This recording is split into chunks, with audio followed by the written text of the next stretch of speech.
À l'aube du 2 juillet 1853, un pêcheur japonais signale un fait étrange. On m'a dit que des bateaux brûlaient. Je suis monté sur la montagne pour avoir une meilleure vue. Les bateaux se rapprochaient. À leur forme, il était évident qu'il s'agissait de bateaux étrangers et non japonais. Ce que nous avions pris pour un brasier en pleine mer était en réalité de la fumée noire qui s'échappait de leur cheminée. Comme la plupart des inventions occidentales modernes, les bateaux à vapeur étaient inconnus au Japon. 4 d'entre eux se trouvaient maintenant dans le port. L'escadrille américaine, armée de canons et forte de près d'1 millier d'hommes, était prête à se battre pour débarquer sur les rives nippones.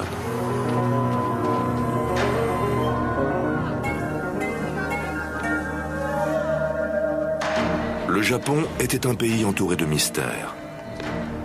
Une civilisation de guerriers gouvernée par le shogun de la puissante famille des Tokugawa. Cette dynastie avait réussi à tenir l'Occident à distance depuis plus de 200 ans. Mais voilà que les puissances occidentales exigeaient désormais le droit de pénétrer au Japon.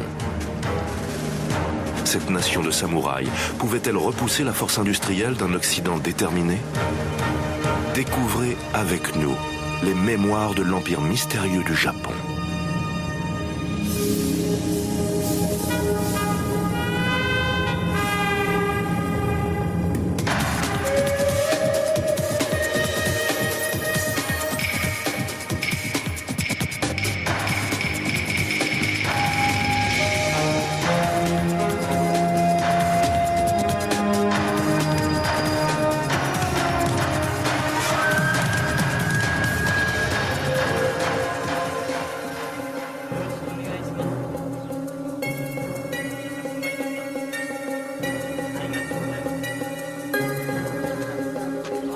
Tous ceux qui sont en contact avec nous sont liés par un serment qu'ils ont signé de leur propre sang, par lequel ils s'engagent à ne pas nous dire ou nous confier la moindre information sur la situation du pays, leur religion et les secrets du gouvernement. Ce témoignage nous est rapporté par le médecin allemand Engelbert Kampfer, un des rares Européens autorisés à séjourner au Japon. C'était en 1690, et les Japonais considéraient tous les Occidentaux comme des barbares qui menaçaient l'ordre de leur société. Ils étaient décidés à garder leur île fermée à l'Occident le plus longtemps possible. La seule exception était une minuscule colonie de commerçants néerlandais qui avaient accepté de vivre confinés sur une petite île dans le port de Nagasaki.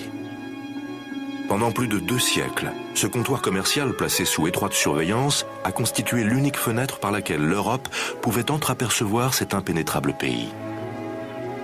La compagnie néerlandaise des Indes orientales avait envoyé le docteur Kampfer pour qu'il veille sur la santé de la communauté néerlandaise.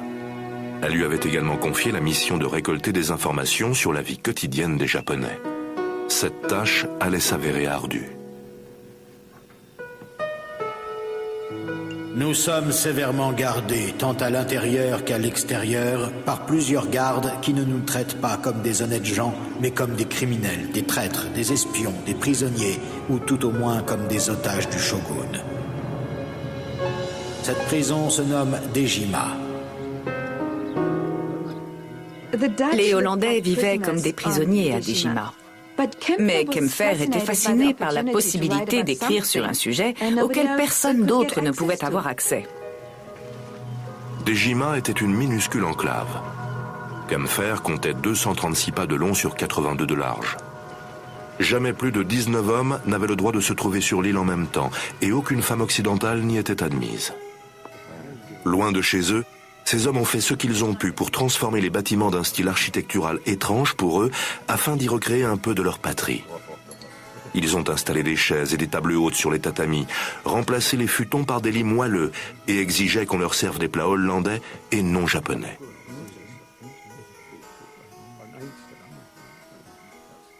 Aucun Japonais n'était autorisé à avoir des contacts non surveillés avec les Hollandais, hormis les prostituées. Pour pouvoir réunir des informations pour son rapport, Kampfer avait cependant réussi à se constituer un petit groupe d'informateurs japonais involontaires. Je les faisais bénéficier gratuitement des services de ma profession, de médicaments, tout en leur servant cordialement des liqueurs européennes. J'en profitais pour les questionner sur les affaires locales, la nature, les affaires séculières et spirituelles, dans la plus grande liberté.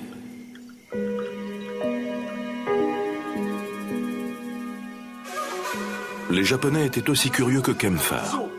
La colonie néerlandaise était également leur seul accès au monde exotique que représentait l'Occident. Mais les bribes d'informations qui arrivaient d'outre-mer étaient soigneusement contrôlées. À chaque fois qu'un navire hollandais arrivait, les dernières nouvelles d'Europe qu'il apportait devaient être transmises aux autorités néerlandaises à Nagasaki. Il fallait ensuite traduire ces informations en japonais et les envoyer sans tarder au palais du shogun. Le maître du Japon, le shogun, était avide de nouvelles du monde extérieur. Il exigeait que les Occidentaux se présentent à son palais une fois par an. Kempfer n'a vraiment vu le Japon qu'une seule fois pendant son voyage de Nagasaki à Edo, la capitale du shogun.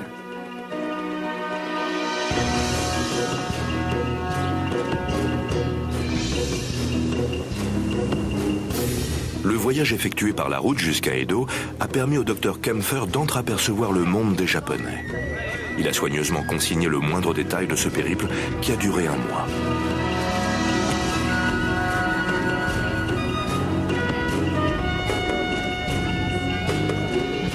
De nombreux honneurs, généralement réservés aux seigneurs de province, nous sont accordés.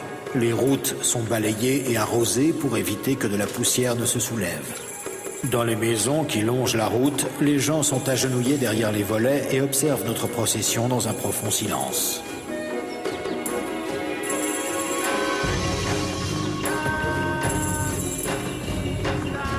Un nombre incroyable de personnes empruntent quotidiennement les grandes routes des provinces japonaises. À certains moments de l'année, elles sont aussi fréquentées que les rues d'une grande ville d'Europe. Il se trouve en effet que les Japonais voyagent davantage que les autres peuples. Dans ses notes, Kempfer brosse le portrait de tous ces voyageurs. Des samouraïs et le seigneur qu'ils servent, appelé daimyo, des marchands et des artistes ambulants, des bonzes et un groupe de jeunes femmes vêtues comme des nonnes. Elles couvrent leur tête rasée de capuchons de soie et se parent avec soin. Chacune s'attache à un voyageur en particulier, entame un air rustique et, tant qu'elle en tire profit, elle lui tient compagnie et l'amuse pendant plusieurs heures.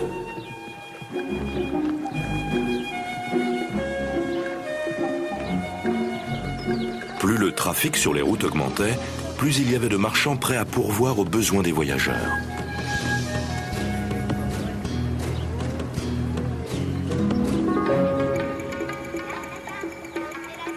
Nous avons croisé nombre de belles échoppes. Commerçants, marchands d'étoffes, vendeurs de remèdes, vendeurs d'amulettes, libraires, souffleurs de verre, des apothicaires et d'autres camelots qui vantaient haut et fort la qualité de leurs marchandises.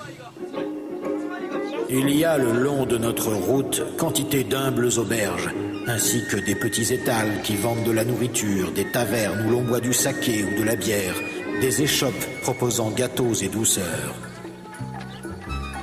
Les tables dressées à l'extérieur offrent une multitude de biscuits de couleurs et de formes variées. Ils sont magnifiques, mais bien souvent si durs qu'il est difficile de mâcher si l'on tente de mordre dedans. Autrefois considérés comme des parasites sociaux, les commerçants commençaient à améliorer leur statut dans la société nippone. Les colporteurs qui avaient réussi établissaient leurs échoppes le long de la route. Ils pouvaient ensuite construire un plus grand magasin, voire s'installer en ville. Kempfer était le témoin de l'évolution du mode de vie japonais. Les fondements de cette société très hiérarchisée allaient bientôt être ébranlés. Les samouraïs n'avaient pas le droit de faire du commerce, donc le niveau de vie des marchands augmentait tandis que celui des samouraïs baissait. Cela ne correspondait pas au principe de la société à l'époque des Tokugawa, où les samouraïs constituaient la classe supérieure. Les samouraïs représentaient moins de 10% de la population, mais ils formaient l'élite, la classe dirigeante. Dans le Japon des Tokugawa, on était samouraï par la naissance et eux seuls avaient le droit de porter 2 épées. Le dévouement et la loyauté envers leur maître, le daimyo, constituaient la base du code d'honneur de ces guerriers.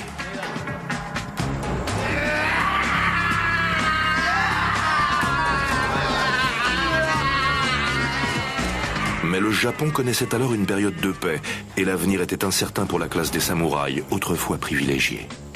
Ils n'avaient plus de guerre à livrer et de nombreux daimyo avaient du mal à entretenir une armée entière. Les samouraïs des couches les plus élevées pouvaient devenir fonctionnaires, mais les autres n'avaient pas la possibilité d'exercer des professions qui auraient été inférieures à leur statut.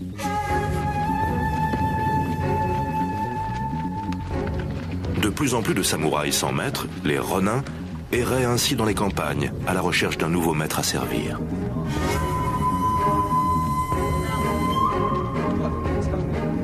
La quête de nouvelles perspectives a conduit nombre d'entre eux dans les villes. Celle qui a connu la croissance la plus rapide était Edo, qui allait plus tard devenir Tokyo. C'était la capitale des shoguns de la dynastie Tokugawa et la destination du Dr Kempfer. Il allait y rencontrer le shogun, l'homme le plus puissant du Japon.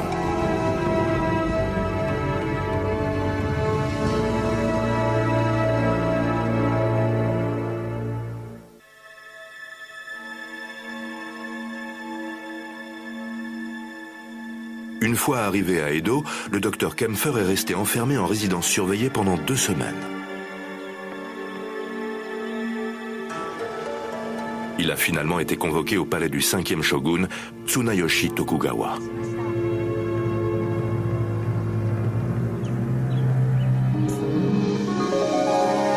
La résidence du shogun est vaste et comporte de nombreux corridors et de grandes pièces que l'on peut fermer à l'aide de panneaux coulissants.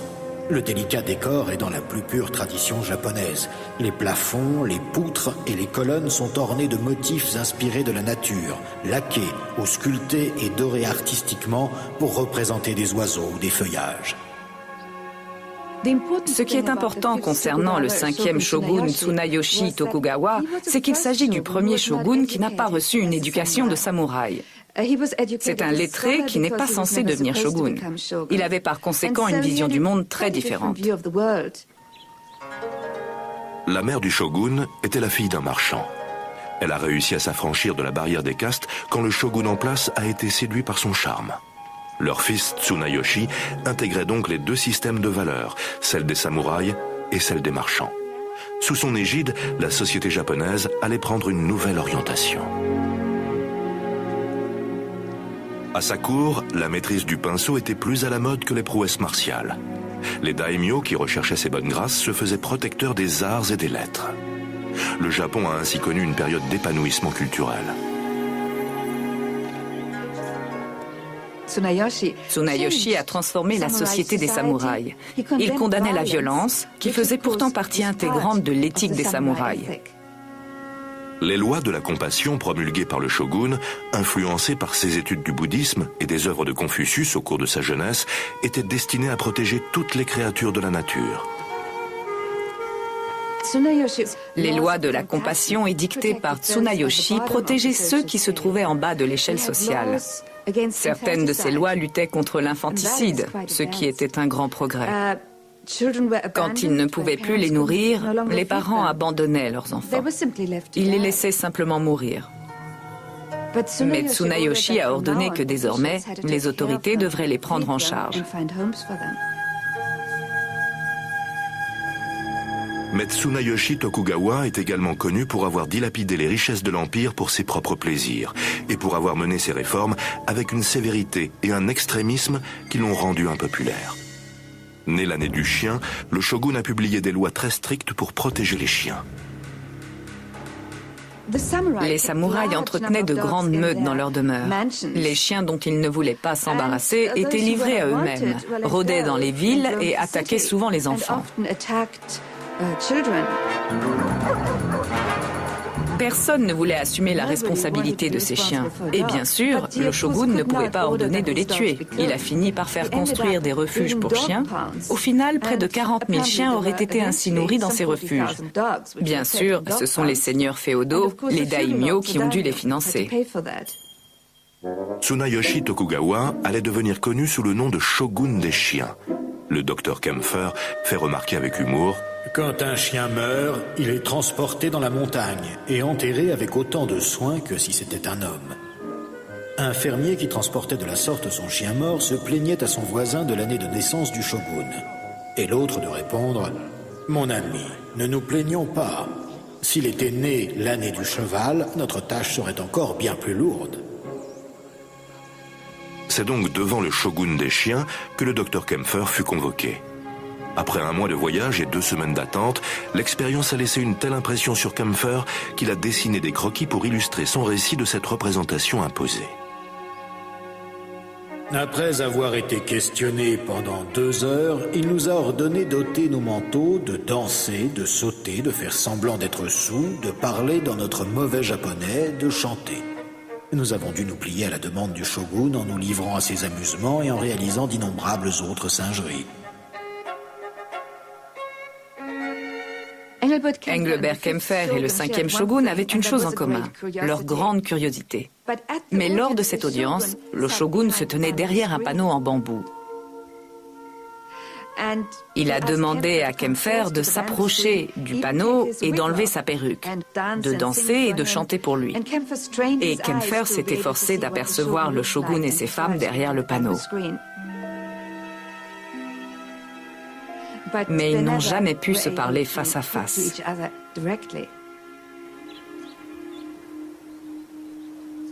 Le shogun et le docteur ne se sont rencontrés que 3 fois au total. Chacun a donné à l'autre un très bref aperçu de son monde. Le récit de Kempfer sur le Japon a connu un succès retentissant. Il a d'abord été publié en anglais, puis a été traduit en néerlandais, en français et même en russe. Pour l'essentiel, jusqu'au XXe siècle, les connaissances sur ce pays se basaient intégralement sur le récit de Kempfer baptisé « Histoire du Japon ».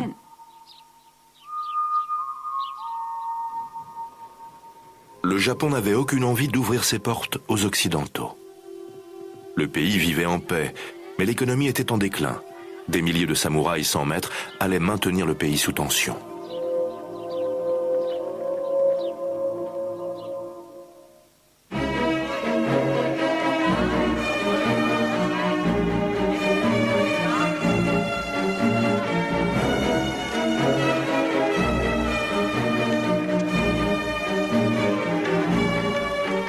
Au début du XVIIIe siècle, Edo était probablement la plus grande ville au monde, avec une population de plus d'1 million d'habitants. Contrairement aux capitales européennes, les citadins bénéficiaient d'une ville sûre et propre, dotée d'un système de recyclage très évolué.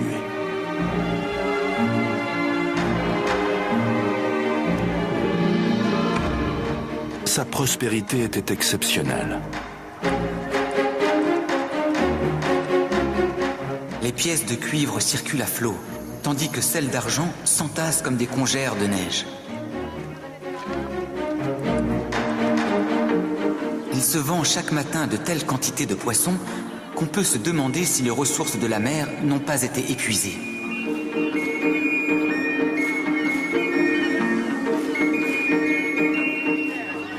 Au loin, on aperçoit le mont Fuji, qui se découpe sur l'horizon dans toute sa magnificence.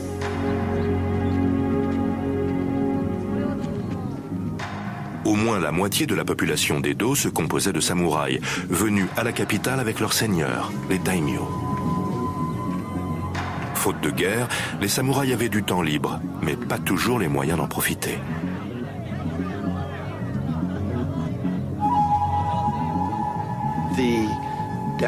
L'inconvénient de cette période de paix pour les samouraïs, c'est qu'il leur était interdit de se lancer dans le commerce.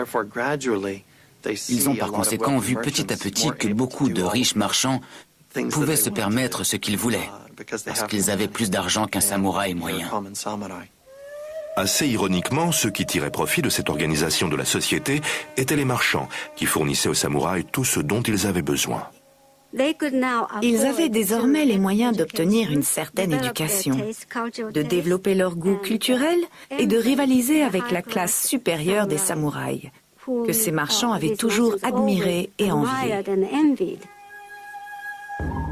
Les barrières sociales étaient en train de tomber. Depuis le début de la dynastie des Tokugawa, une structure de classe rigide avait maintenu chacun à sa place. Bien que les membres de différentes classes ne soient pas supposés fraterniser, les règles commençaient à fléchir. Dans des situations mondaines, comme les très populaires clubs de haïku, auxquels participaient activement aussi bien des samouraïs que des marchands, chacun se dotait d'un pseudonyme. Cela leur évitait d'employer leur nom de famille officiel et les libérait des règles rigides que le statut social de chacun imposait.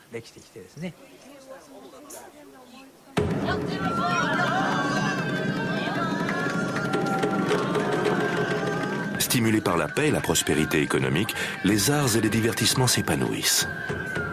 L'intérêt que les samouraïs portaient à l'éducation avait encouragé l'alphabétisation de toutes les classes sociales.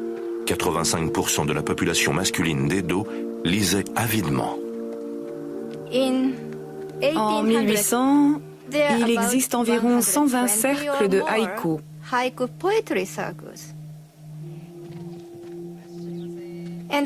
On compte également quelques 500 librairies et l'édition connaît en parallèle une intense activité. Les gens réclamaient ces livres et ces informations. Ils voulaient lire des fictions passionnantes. Certains des plus grands romans à succès de l'époque ont été écrits par Ihara Saikaku, un marchand devenu homme de plume. Il célébrait dans ses livres la culture populaire émergente de cette période, un genre très novateur dans la fiction japonaise. Saikaku arpentait les rues d'Edo pour trouver la matière de ses œuvres. Il connaissait aussi bien les prostituées et les daimyo que les mendiants et les marchands. Il les décrivait avec une candeur sans retenue et un humour paillard, en particulier les nouveaux marchands riches qui tentaient de rivaliser avec le raffinement des samouraïs. Une personne peu informée pourrait croire qu'ils sont tous issus de bonnes familles. Mais je vais vous dire la vérité. L'homme en kimono brillant est un fabricant de colle. Il vend des os de bovins et de la bave de vache. À le voir si bien habillé, on croirait que ses os à lui sont le fruit d'une lignée fameuse. Mais il a été obligé d'hypothéquer sa maison. Ses créanciers l'ont traîné en justice, et si vous voulez mon avis, il est fou de sortir en ville la nuit. À Edo, sortir en ville la nuit faisait souvent allusion au kabuki, la forme de théâtre la plus populaire. Pour les habitants d'Edo, les acteurs de kabuki étaient aussi célèbres que les vedettes d'Hollywood. Les amateurs collectionnaient des gravures de leurs acteurs préférés, non seulement pour le plaisir de les avoir, mais aussi pour voir les costumes fantastiques qu'ils portaient sur scène. Si les amateurs appréciaient vraiment un certain style ou une coupe, cela lançait aussitôt une nouvelle mode. Les pièces de kabuki pouvaient être des récits romantiques ou héroïques. L'une des plus célèbres, Shushingura, se rapporte à une histoire vraie. Un daimyo avait été humilié par un fonctionnaire de la cour impériale. Le shogun en place avait ordonné au daimyo de se suicider par harakiri. Indignés par cette mort, 47 de ces guerriers ont vengé l'honneur de leur maître en tuant le fonctionnaire.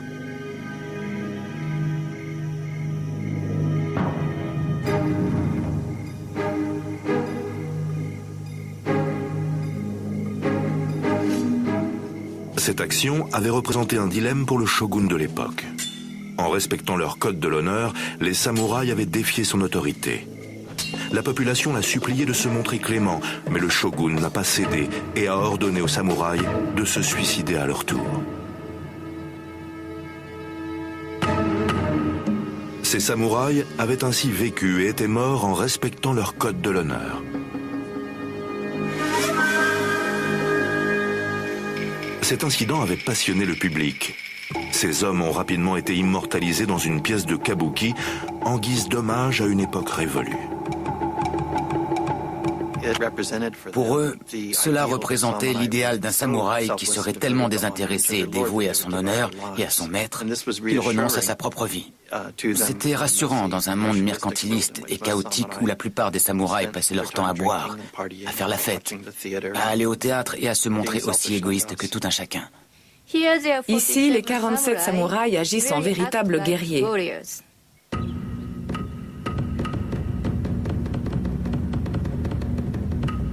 Un cri d'enthousiasme unanime s'élève.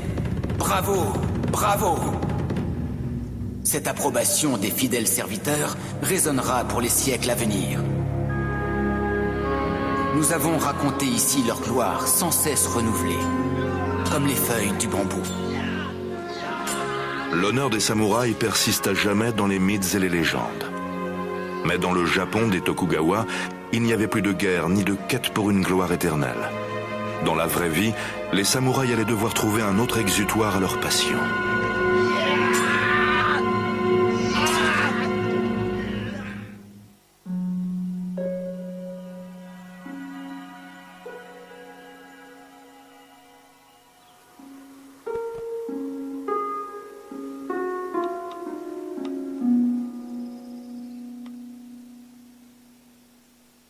La courtisane arrange son habit de manière à ce que la soie rouge de son sous-vêtement s'écarte et révèle un soupçon de peau blanche.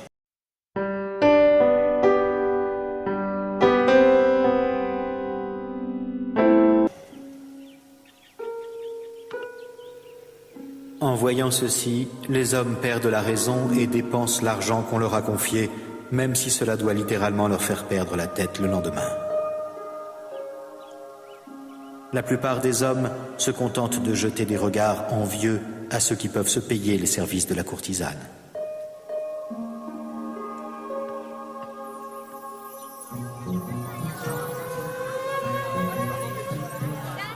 Plus de 3000 courtisanes et geishas exerçaient leur commerce à Yoshiwara, le quartier des plaisirs d'Edo. Réglementé par l'État, Yoshiwara était un outil efficace pour garder la bouillonnante population masculine sous un contrôle vigilant. Comme des soldats en permission permanente, les samouraïs passaient souvent leur temps libre à en admirer les séduisantes illusions et y gaspillaient souvent leur maigre pécule. Yoshiwara était un lieu de rêve pour les hommes d'Edo. Il leur fournissait de la fantaisie, de l'imagination et de la romance. C'était comme à Hollywood, où l'on attache tant d'importance à la célébrité. Entouré de murs, de grilles et de douves, c'était une ville dans la ville. Aucun occidental n'avait jamais eu le droit d'en goûter les plaisirs.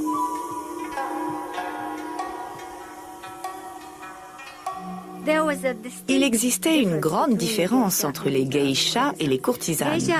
Les geishas étaient des artistes professionnels. Elles ne vendaient pas leur corps. Elles offraient aux hommes leur musique, leur chant et leur danse en guise de divertissement. Les courtisanes, en revanche, divertissaient leurs clients par leur conversation et des relations sexuelles.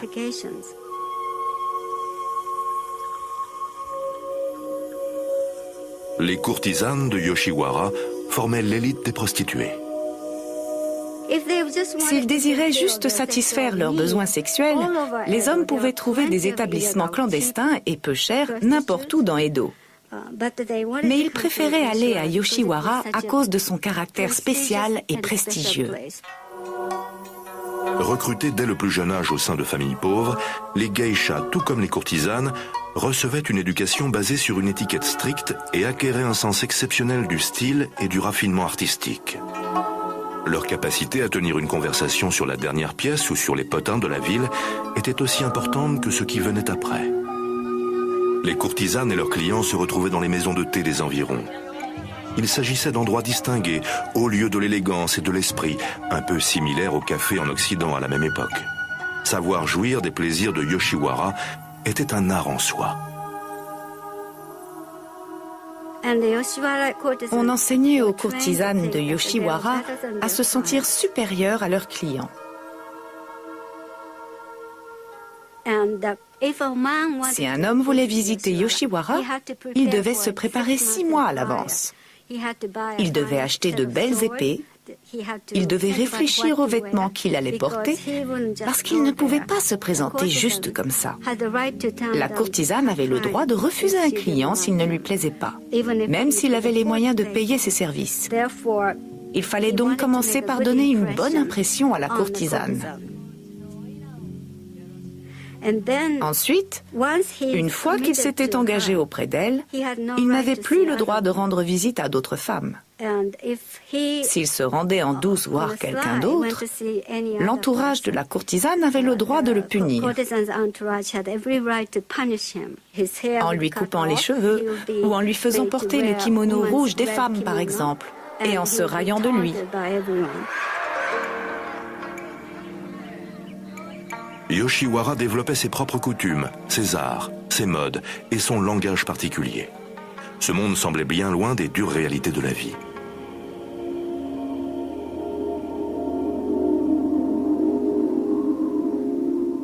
Ne vivre que pour l'instant présent. S'adonner tout entier à la contemplation de la lune, de la neige, des fleurs de cerisier et des feuilles d'érable. Chanter des chansons, boire du saké, se caresser l'un l'autre et simplement dériver. Ne pas se laisser abattre par la pauvreté et ne pas la laisser transparaître sur son visage, mais dériver comme une calebasse qui flotte sur la rivière. C'est ce que nous appelons ukiyo-e, le monde flottant. Mais le terme ukiyo conserve le sens bouddhiste de l'aspect transitoire de la vie. Les souffrances sont toujours présentes, en particulier pour les courtisanes et les prostituées qui avaient toutes des soucis.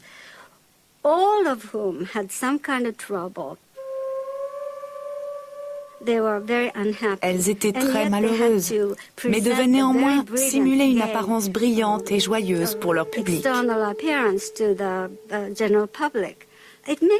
Cela me fait penser au blues dans le monde du jazz.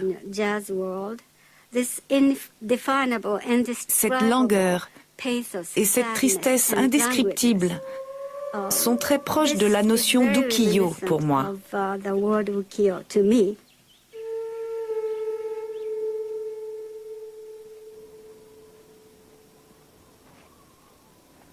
Pour les samouraïs qui fréquentaient Yoshiwara, les temps changeaient. Ils continuaient de s'entraîner chaque jour au combat, mais sans guerre à mener, beaucoup perdaient leurs repères.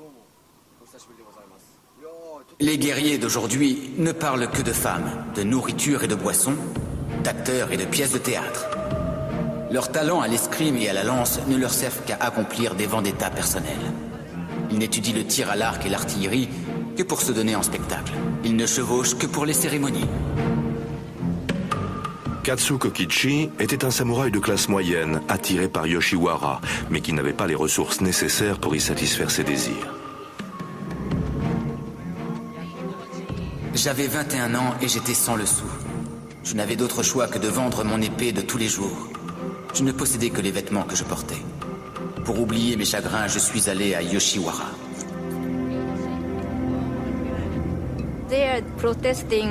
C'étaient des jeunes gens en rupture avec la société. Ils portaient des kimonos trop grands, des coiffures insolites. Ils avaient parfois le crâne rasé en signe de protestation. Beaucoup de ces jeunes gens sans emploi et désespérés, comme Katsu Kokichi, vivaient en marge de la société, sombrant souvent dans les dettes, réduits au vol et au banditisme.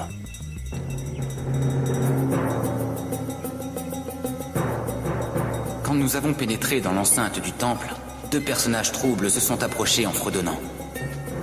Sans prévenir, mon compagnon a craché au visage de l'un d'eux.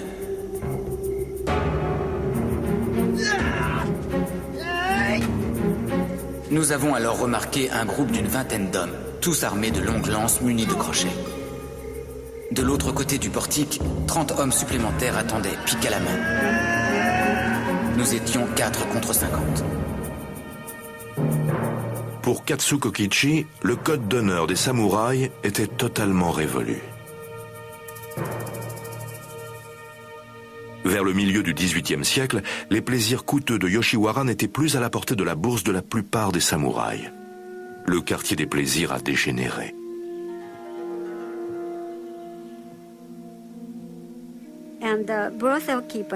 Les tenanciers de bordel ont perdu leur fierté. Ils étaient devenus des esclaves de l'argent et avaient perdu leur compassion. Certains étaient devenus très cruels et traitaient les prostituées de façon lamentable. Il y a même eu des décès. Vers la fin de cette période, les prostituées malades ne recevaient ni soins ni médicaments. Et quand elles mouraient, on les jetait à la fosse commune. Sentiment de solitude, comme des mauvaises herbes qui flottent, coupées à la racine, Je ne peux que suivre l'eau, là où elle me porte.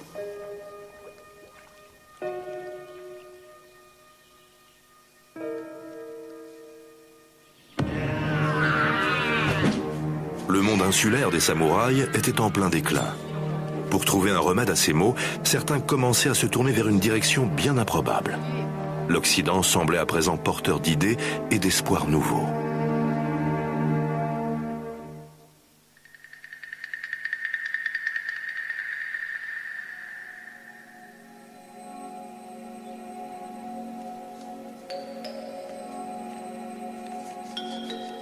Je ne pouvais pas en lire un mot, bien sûr, mais je n'avais jamais rien vu de tel que ce dessin des viscères, des os et des muscles.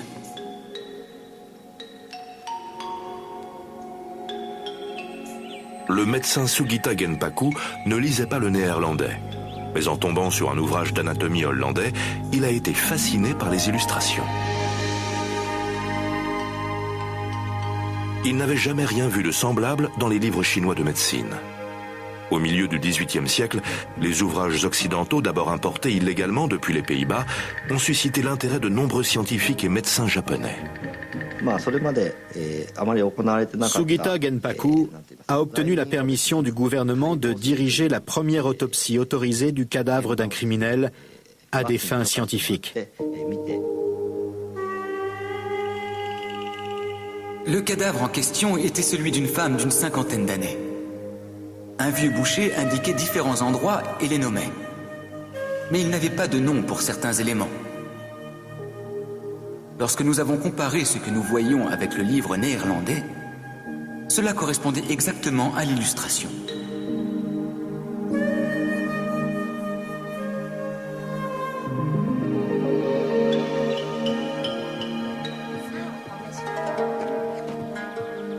Le docteur Sugita et ses amis ont éprouvé une certaine honte à tenter de soigner des patients sans connaître réellement le corps humain. Ils ont fait serment d'approfondir leur savoir. Sugita a appris le néerlandais en autodidacte afin de pouvoir traduire le livre.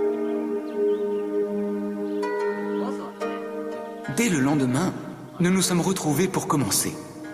Petit à petit, nous avons pu déchiffrer 10 lignes ou plus par jour. Après 2 ou 3 années d'études poussées, tout est devenu clair pour nous. Et notre joie était aussi douce que la canne à sucre.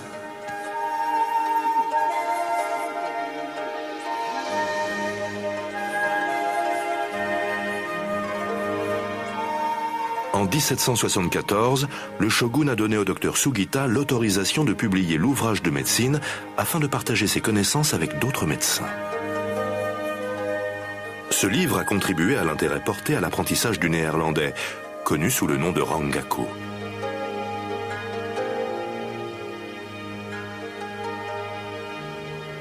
À l'origine, le Rangaku était lié aux études de médecine.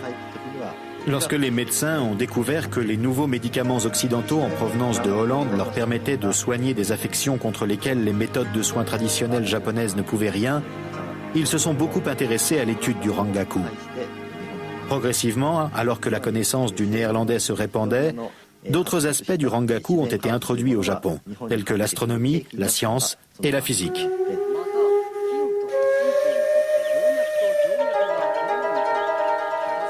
Près d'un siècle après le docteur Engelbert Kampfer, la soif de connaissances occidentales allait initier l'ouverture du Japon depuis l'intérieur.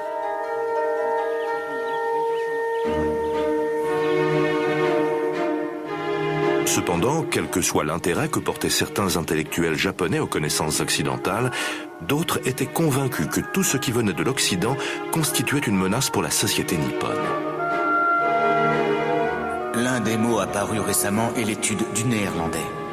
Ces étudiants ont été séduits par le faible qu'éprouvent certains envers les nouveaux gadgets et médicaments rares qui réjouissent l'œil mais vident le cœur.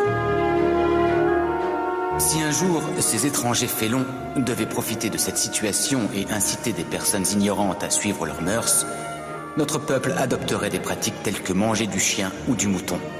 Personne ne serait plus en mesure d'y mettre un frein. Ce serait comme de nourrir des barbares dans notre propre pays.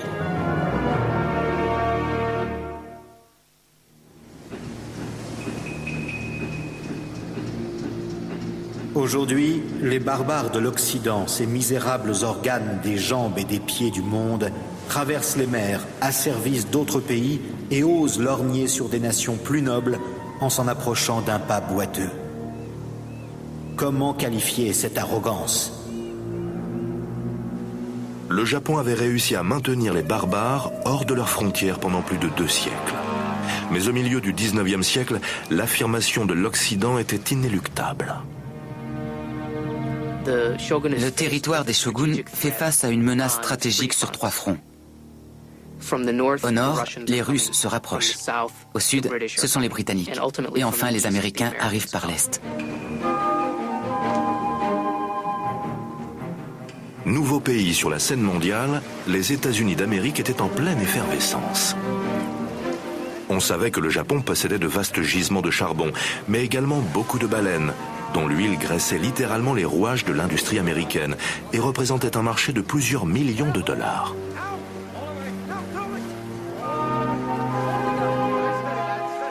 Les chasseurs de baleines avaient dépeuplé l'Atlantique Nord, l'Amérique se tournait à présent vers l'Ouest et le Japon.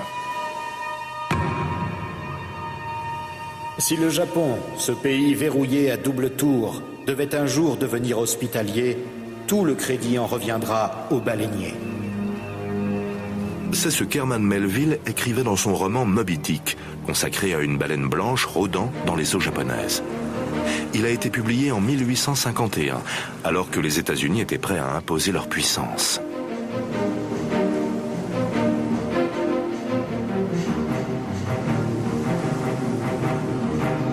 Les dirigeants nippons avaient conscience de la pression croissante au large de leurs côtes. Les shoguns se préparaient depuis des décennies à l'arrivée des Occidentaux. Un bureau spécial de traduction avait été établi pour réunir des informations sur l'Occident et développer une équipe de spécialistes des affaires étrangères qui connaissaient un peu le monde occidental. Les principaux conseillers du shogun l'ont mis en garde contre une menace étrangère immédiate et lui ont demandé de renforcer ses défenses. Nous devrions construire des bateaux de guerre. Si des barbares arrivent dans nos mers, nous devrions alors les exterminer jusqu'au dernier. D'autres craignaient que le Japon soit incapable de résister à l'Occident. Leurs armements et leurs bateaux n'avaient pas évolué depuis l'époque où ils avaient fermé leurs portes à l'Europe 2 siècles plus tôt. L'incertitude régnait.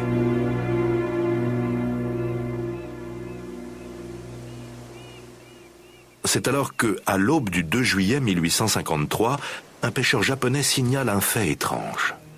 On m'a dit que des bateaux brûlaient. Je suis monté sur la montagne pour avoir une meilleure vue. Les bateaux se rapprochaient. À leur forme, il était évident qu'il s'agissait de bateaux étrangers et non japonais. Ce que nous avions pris pour un brasier en pleine mer était en réalité de la fumée noire qui s'échappait de leur cheminée.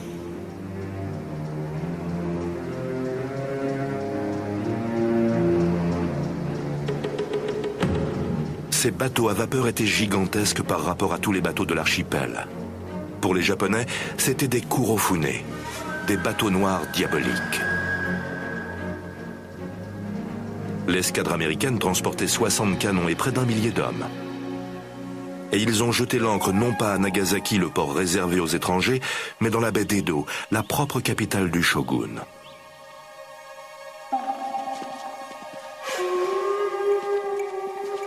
Lorsqu'il a appris la nouvelle, le shogun en est tombé malade. Savoir qu'une armada étrangère était à sa porte lui avait, semble-t-il, causé un grand choc. Ses conseillers ont alors tenté de gérer la crise.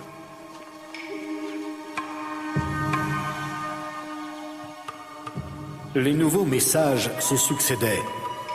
La situation paraissait tellement soudaine, ardue et importante.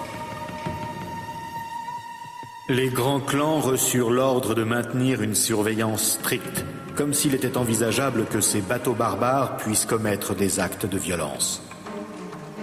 Dans une démonstration de force désespérée, les Japonais ont envoyé une flotte de bateaux de la garde côtière entourer les navires américains. L'officier japonais leur a ordonné de partir, mais le commandant de l'escadre, le commodore Matthew Perry, l'a ignoré. Je savais que plus je me montrerais inaccessible et exigeant, plus ces adeptes des formes et des cérémonies me respecteraient. 5000 samouraïs armés d'épées et de canons obsolètes se sont rassemblés sur la rive. De nouveau, l'officier en chef japonais a ordonné à Perry « quitter immédiatement la baie d'Edo ». Le commodore a refusé. Mon idée était de leur faire comprendre que la puissance et l'influence du gouvernement des États-Unis étaient supérieures à ceux du Japon. Il en allait de l'honneur de la nation et de l'intérêt du commerce.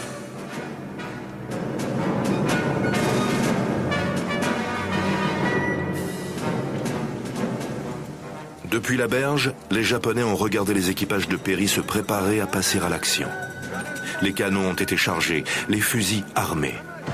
Perry est descendu à terre. Il a montré ses papiers et posé son ultimatum. Il attendait du Japon qu'il obéisse à l'exigence des États-Unis d'ouvrir le pays au commerce. Dans le cas contraire, il était prêt à soumettre le Japon par la force. Il reviendrait au printemps pour connaître la réponse. Puis, il a quitté la baie d'Edo avec son escadre. Leur comportement et leur manière de s'exprimer étaient d'une arrogance incroyable. Et l'insulte faite à notre dignité nationale était de taille. Ceux qui l'ont entendu n'ont rien pu faire d'autre que de grincer les dents et supporter cette insulte en silence. Après le départ des barbares, quelqu'un a dégainé son épée et réduit en pièces un portrait de leur chef, Perry. Perry était redouté. Des portraits le représentaient comme un démon. D'autres montraient ses bateaux cracher du feu. Le but de cette campagne était de déclencher une sorte d'hystérie au sein d'une partie de la population nippone. En même temps, il exerçait une certaine fascination avec ces bateaux plus grands que tout ce qui s'était vu jusqu'alors. Les prouesses technologiques des Américains contribuaient à cette fascination. Pour compliquer les choses, le shogun était mort et son successeur n'était pas mentalement apte à assumer ses fonctions. Ses conseillers ont tenté de prendre les décisions à sa place, mais n'ont pas réussi à aboutir à un accord. Le dirigeant du pays décide de demander leur avis à tous les daimyo pour décider ce qu'il convient de faire. C'est une rupture radicale avec la tradition. Les relations avec l'étranger sont du ressort du shogun, dont le titre même signifie « grand commandant militaire pour la soumission des barbares ». Et voilà qu'il demande au daimyo de prendre la décision à sa place. Deux positions s'affrontent, ceux qui sont pour l'ouverture. Les Américains ne comprennent pas les principes éthiques de l'humanité et de la justice. Nous n'aurons pas d'autre choix que de faire commerce avec eux. Et l'autre qui consiste à révérer l'empereur et à chasser les barbares. Les Américains sont venus pour conquérir le Japon. Si nous ne les chassons pas maintenant, d'autres puissances étrangères suivront. La situation est dangereuse. Tandis que le débat faisait rage, le shogun s'abstenait de prendre une décision. La fin de l'année a été marquée par des compromis acceptés à contre-cœur et des tentatives insuffisantes pour établir une défense côtière. Perry est réapparu en février plus tôt que prévu. Cette fois, la démonstration de force était encore plus éclatante. Il arrivait avec le double de bateaux et d'hommes d'équipage. C'était un défi à l'honneur des Japonais, mais ils n'avaient aucun moyen de le défendre. Leur seul espoir résidait dans la négociation.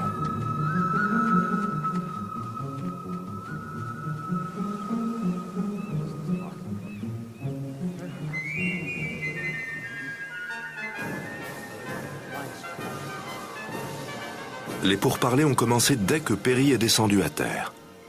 Ils se sont prolongés jusque dans la nuit et pendant les 23 jours suivants.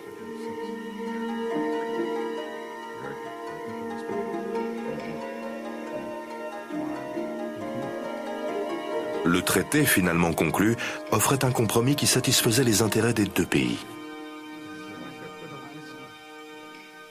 Perry a obtenu ce qu'il voulait, à savoir établir des liens entre le Japon et les États-Unis. Le shogun a obtenu ce qu'il voulait, à savoir ne pas abandonner son contrôle sur les relations avec l'étranger, ni ouvrir le Japon à un commerce incontrôlé. Je ne suis pas certain que le shogun soit suffisamment reconnu dans l'histoire pour avoir choisi la paix plutôt que la guerre. La décision d'ouvrir ses portes à l'Amérique et à l'Occident peut paraître la conséquence de la faiblesse du Japon, mais cette décision n'allait pas de soi. Le shogun a agi de manière pragmatique et choisi la paix afin de préserver l'intégrité et la souveraineté territoriale de son pays. Avant de signer le traité de paix avec Perry, le shogun a organisé des festivités, un passage obligé dans toute négociation commerciale au Japon encore de nos jours. Des lutteurs de sumo ont fait la démonstration de leur capacité. Le premier a proposé à Perry de lui donner un coup de poing dans le ventre. Un autre a soulevé 2 énormes sacs de riz au-dessus de sa tête pour montrer sa force. Perry a offert du champagne et du whisky. Il a remis des présents aux Japonais, dont en particulier un télégraphe, un appareil photographique et un modèle réduit de locomotive à l'échelle 1/4, des innovations qui n'avaient jamais été vues au Japon. Les ingénieurs japonais en ont rapidement établi les plans pour les copier.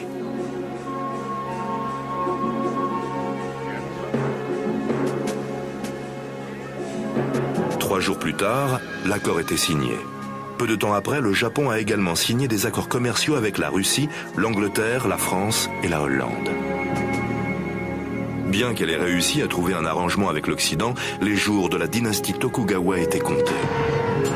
La classe des guerriers ne présidait plus aux destinées de la société japonaise. 10 ans plus tard, les samouraïs étaient officiellement dissous.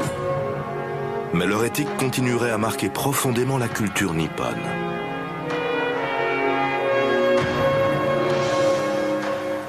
En 1868, l'abdication du 15e shogun mit un terme à 265 ans de règne de la dynastie Tokugawa. Le Japon entrait dans une ère nouvelle.